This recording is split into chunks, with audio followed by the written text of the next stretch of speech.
Campagne SOS Racisme qui était lancée, tu sais, genre campagne SOS Racisme traditionnellement, mais il y avait aussi la campagne présidentielle de 88 qui avait lieu à ce moment-là, et donc t'étais colleur pour SOS Racisme, mais t'étais susceptible de croiser les colleurs du front et compagnie, quoi.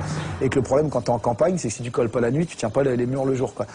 Et donc à ce moment-là, Julien Drey, donc qui est aujourd'hui député de l'Essonne, bien sous tout rapport, lui venait de quitter la Ligue communiste révolutionnaire, il était au bureau politique, il l'avait quitté quelques mois avant, je crois, il avait une grosse barbe comme ça et tout, et c'est lui qui avait monté SOS Racisme avec Harlem Désir. Donc il a encore cette espèce de culture un peu, tu sais, extrême gauchiste, machin de la Ligue, et donc on est les mecs présentés par des militants comme étant susceptibles de coller la nuit pour SOS Racisme.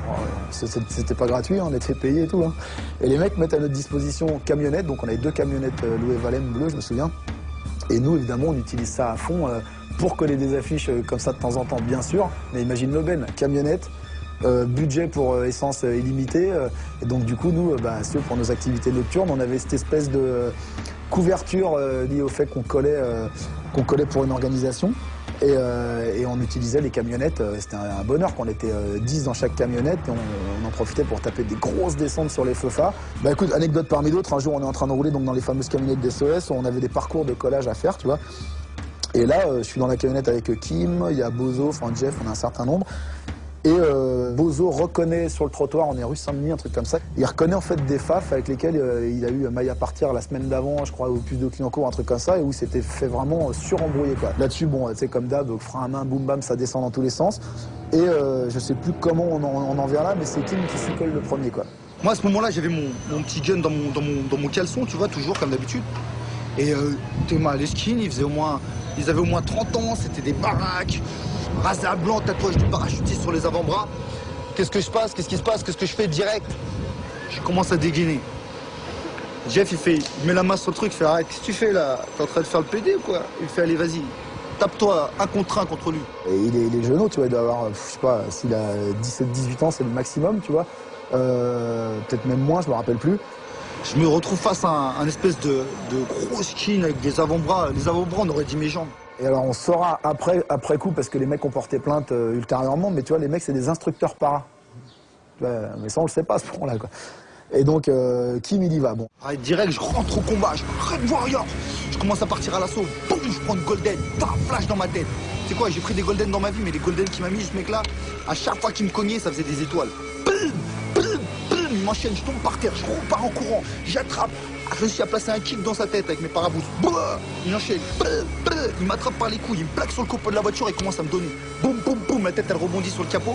J'arrive, je réussis à remettre à distance, boum, je commence à kicker. Et il était un peu pointu, Kim, donc tu vois, il gagnait pas trop mal.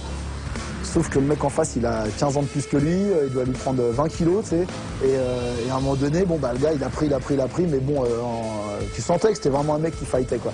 Et à un moment donné, il arrive à lui rentrer une droite, mais c'est une bonne grosse droite dans l'axe, tu vois. Je commence à béton par terre. Kim, il est touché vraiment, quoi. Tu sais, il prend la patate, je vois qu'il part sur les talons et bon, ça se complique direct, quoi. Il y a Julien qui arrive, boum, il enchaîne gauche, droite, high kick. Le mec, hop, il se rentre direct encore à corps. Il attrape, boum, pivote, il le met sur le dos. Il se met, tu sais, comme Ultimate Fight.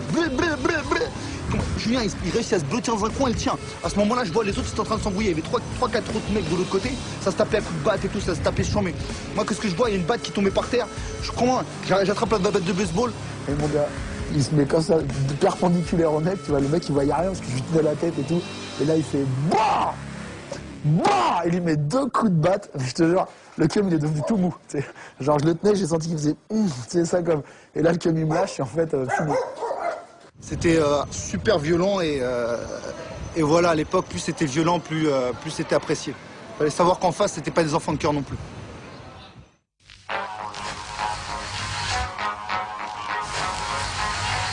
À la fin des années 80, le mouvement hip-hop explose en France. Breakdance, graffiti et rap deviennent les moyens d'expression privilégiés d'une nouvelle génération qui pose les bases de sa propre culture.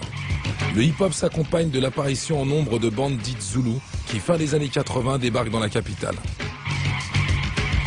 En fin de compte, au même moment, il y avait, comme je l'expliquais, en 89, il y a eu une espèce de 88-89, une espèce de mode dans Paris, tout le monde était chasseur.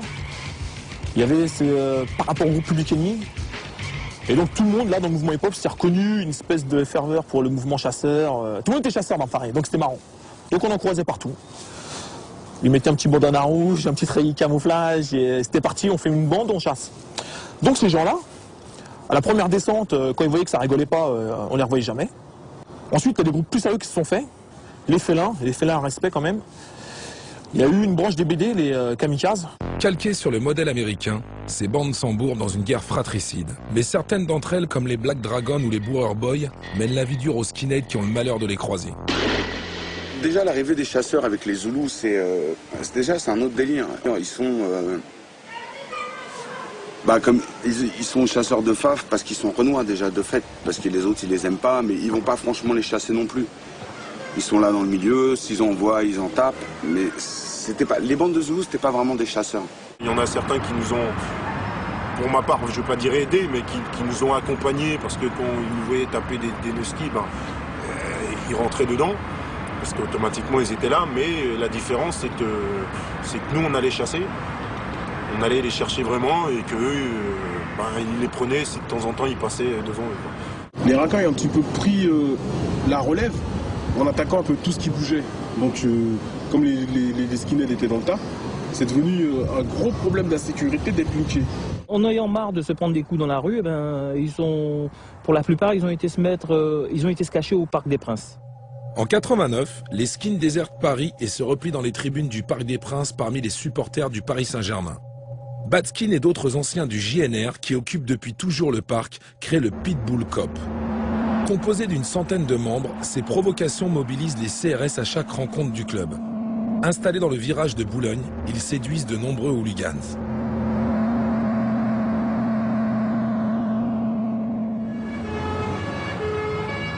Parce qu'on s'est noir, on s'est fait tabasser, c'est tout. Comment ça s'est passé?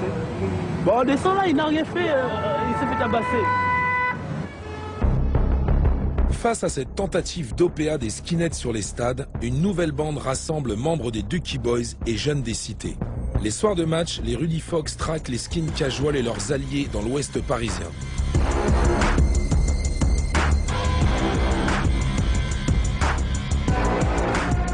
Et c'est à ce moment-là que nous, on est rentré en conflit avec eux. Et plus particulièrement, pas avec les GNR, qui on les voyait plus dans les manifestations en train de poser là, le 1er mai, que dans la rue. À part bien sûr leur leader et 2-3 autres. Mais plus précisément avec des anciens mecs de Légion, avec des mecs du COP, avec des anciens du Nazi-Clan, avec des gars du FIAP, qui ont formé une espèce de clique, pas trop habillée en skinhead, plutôt en flight jacket, basket, avec des petits traits sur le côté. On appelle ça le look casual chez les skinheads. Beaucoup plus discret, c'était des gens qui avaient entre 25 et 30 ans. Souvent, comme ils travaillaient, ils pouvaient plus se permettre d'avoir la tête rasée, car à l'époque, c'était pas dans les mœurs. Et on avait un gros souci avec ces gars-là. Nous, on était un petit peu des gamins, on se battait pied-point. On jouait beaucoup sur le nombre, alors qu'eux, ils étaient plutôt armés. Bon, la première fois qu'on m'a tiré dessus, c'est eux. Les premiers mecs, j'ai vu sortir des couteaux, des poings américains, des lacrymos, matraques télescopiques, gants plombés, c'est eux. Mais eux, c'est très dur, c'est la branche dure. Pas vraiment des méchants en tête à tête, mais convaincus de leurs idées, ils ne sont jamais déballonnés. C'est des gens, quand tu parles avec eux, ils disent ouais, je suis un nazi, je suis un raciste et je te encule. C'est toujours pareil, les mecs, c'est toujours des feufards. Mais tu vois plus, comme on voyait partout dans la rue, des mecs avec des drapeaux bleu, blanc, rouge dans la rue, quoi. Par style et provocation, les Rudy Fox adoptent le look skinhead. C'est à la fois une manière de redonner au mouvement son sens originel et d'affirmer que les skins ont perdu tant de terrain que même leur uniforme ne leur appartient plus.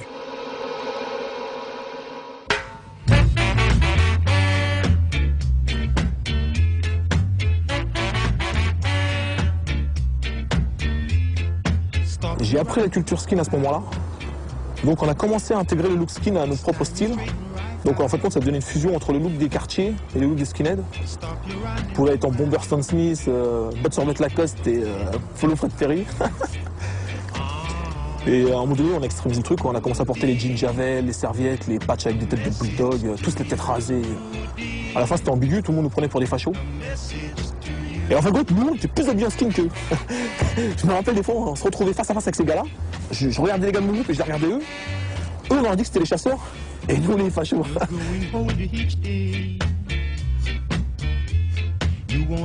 On était des skinheads à la fin, quoi.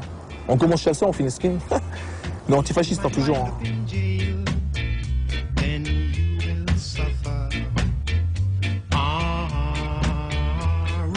Une fois qu'il n'y avait plus de skinheads, bon, on a commencé à se séparer. Hein. On n'existait pas parce qu'eux, ils existaient. Mais sans fascistes dans les rues, bon, nous, on n'a plus de raison d'être là, donc après, on est parti chacun faire sa route. Ils ont participé au phénomène quand même de réhabilitation de la culture skinhead, du mouvement skinhead, qu'on a vu ces 10 dernières années, je dirais, avec l'arrivée de mouvances comme le Sharp et des choses comme ça. Je pense qu'ils ont en tout cas vraiment participé à ça, participé à ce qu'on puisse voir des gens qui soient assimilés ou ouvertement, qui se réclamaient ouvertement de la culture skin dans des mouvances anarcho-libertaires. Voilà, ça c'était impensable au milieu des années 80 par exemple. Ce mouvement français suit de près la création du Sharp aux États-Unis à la fin des années 80. Sharp, c'est pour Skinheads Against Racial Prejudice. Pour les skins américains confrontés à la récupération de leur mouvement par la White Aryan Nation ou le Ku Klux Klan, ce retour à l'esprit des origines, le Spirit of 69, est une question de survie. L'Angleterre suit le même chemin. Le RASH, pour Red and Anarchist Skinhead, revendique un antifascisme radical profondément ancré dans la mouvance anarcho-libertaire. Sur les ruines des pays de l'Est et en Europe du Nord, les skins nazis s'organisent. Ce qu'on appelle désormais les boneheads, parce qu'ils ont le crâne totalement rasé, se regroupent autour d'organisations comme Blood and Honor ou les Hammerskins. Ils diffusent leur haine sur le net ou paradent aux dates symboliques pour les nazis. Mais à chacune de leurs tentatives d'apparaître au grand jour, ils se retrouvent face aux antifas.